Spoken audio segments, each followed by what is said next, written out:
สวัสดีพี่น้องนะสวัสดีที่เป็นช่องน้องแสงชาแนลเนาะพี่น้องเนาะมาเจอกันนะครับภาคแรงสำหรับวันนี้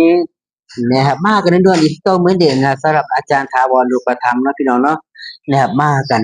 ด่วนจีไปซินี่จ้านะภาคจะเสาของมือนี้จริงจังนะครับสายต่อสายมาสายตรงนะครับจากกทมอาจารย์ถาวรรูปธรรมนะเพิ่นเด่นมาให้เรียบร้อยนะครับจัดมาให้เรียบร้อยสำหรับแนวทางงวดนี้นะพี่น้องเนาะ เอาก่อนที่เข้าไปรับชมกะมาฟังคำเตือนก่อนนะพี่น้องนะคำเตือนทางช่องของเราเสนอเพื่อเป็นแนวทางเลือกซื้อสลากกินแบ่งของทางรัฐบาลเท่านั้นไม่สนับสนุนสิ่งพนันที่ผิดกฎหมายทุกชนิด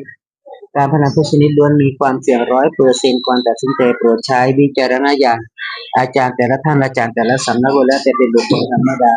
ที่คำนวณตามสถิติที่น่าจะเป็นเท่านั้นนะครับไม่การันตีว่าจะเข้าหรือจะหลุดนะครับตามนั้นได้พี่น้องเด้อ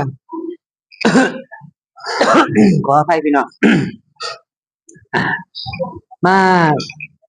เบิ่งสถิติข้อมูลนะครับย้อนหลังกันจักหน่อยหนึ่งนะครับสำหรับอ่างวดนี้นะพี่น้องเนาะของอาจารย์ถาวรอุปถัมภ์งวดที่ผ่านมานะเพิ่นให้มาล่างนิดเดียวพี่น้องแก่นๆหลุดไปนะครับฟันเม็ดล่างเม็ดเดียวเนี่ยเม็ดเดียวฟันไป6 1อาจารย์ถาวรอุปถัมภ์นะครับหลุดไปเด้อพี่น้องเด้อหลุดก็คือหลุดนั่นแหละนะครับอ่าหลุดก็คือหลุดบ่ได้ว่าเป็นนักเอนหรอกหลุดก็คือหลุดนะครับสำหรับอาจารย์ถาวรอุปถัมภ์ นะครับตัวเพิ่นเข้าก็คือเข้าตัวนี้แล้วเข้า70นะครับ7007นี่แหละครับ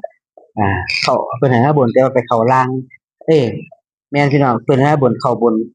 แต่ว่าข้างล่างหลุดไปพี่น้องสำหรับอาจารย์ถาวรอุปถัมภ์เนาะนะครับมาเบิ่งงวดนี้นะครับมาเบิ่งงวดนี้ปล่อยมาแล้วเรียบร้อยนะครับตั้งแต่เช้าๆพุ่นล่ะนะครับตั้งแต่บ่ฮู้วันภาษาอีสานบ้านเฮาก็ว่ากินข้าวง่ายแล้วใหม่ๆล่ะเนี่ยเพิ่นก็โทรด่วนมาจากทาง กทมนะครับคำนวณเรียบร้อยนะครับก่อนไปสำหรับอาจารย์ถาวรเพิ่นก็ได้เนาะพี่น้องเนาะขออนุญาตเขียนแป๊บหนึงเด้อพี่น้องเด้อคำนวณแล้วเพิ่นก็ส่งมาโทรบอกมาเลยนะครับพี่น้องบ่ได้รอยากนะครับบ่ได้อ่าบ่ต้องการรอคอย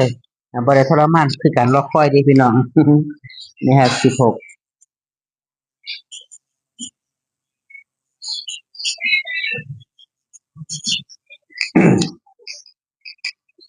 16มิถุนายน2569เนาะพี่น้องเนาะนะครับอาจารย์ถาวรเป็นประธานพี่น้อง